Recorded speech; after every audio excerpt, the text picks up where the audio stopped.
মহান মে দিবসের যে উদ্দেশ্য সেটা আসলে দেখবেন, যারা শ্রমজীবী মানুষ, খেটে খাওয়া মেহনতি মানুষ, যাদের জন্য এই মহান মে দিবস, তারা কিন্তু এই দিনটাতেও তাদের কিন্তু ছুটি নাই। রিক্সা চালক, দোকানদার, গাড়ি চালক, যারা তাদের কিন্তু ছুটি নাই। তাদের প্রতিদিনই কিন্তু পরিশ্রম করতে হয়। এই মহান মে দিবসের একটা দিনও কিন্তু তারা কি বলে যে আরামে থাকতে পারে না। তাদের আজকের দিনটাতেও তাদের উপার্জনের পিছনে ছুটতে হয়।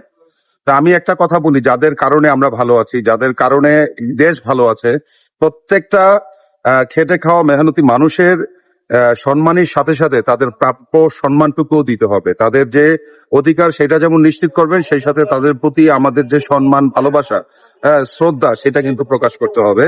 শুধু মুখে মে দিবস, মহান মে দিবস স্লোগানে প্রকাশ করলে হবে না, আপনার ভিতরে কিন্তু তাদের প্রতি সম্মান, ভালোবাসা, রেসপেক্ট ধারণ করতে হবে। তারা আছে বিদায় আপনি আমি সবাই ভালো আছি, দেশ ভালো আছে।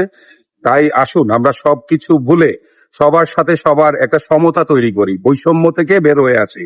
মহান মে দিবস স্লোগান দিলে হবে না, মহান মে দিবসের যে মোটিভ, সেই মোটিভ আমাদের ধারণ করতে হবে এবং মানুষকে ভালোবাসার মাধ্যমে, মানুষকে সম্মানের মাধ্যমে তাদের পারিশ্রমিক নিশ্চিত করতে হবে।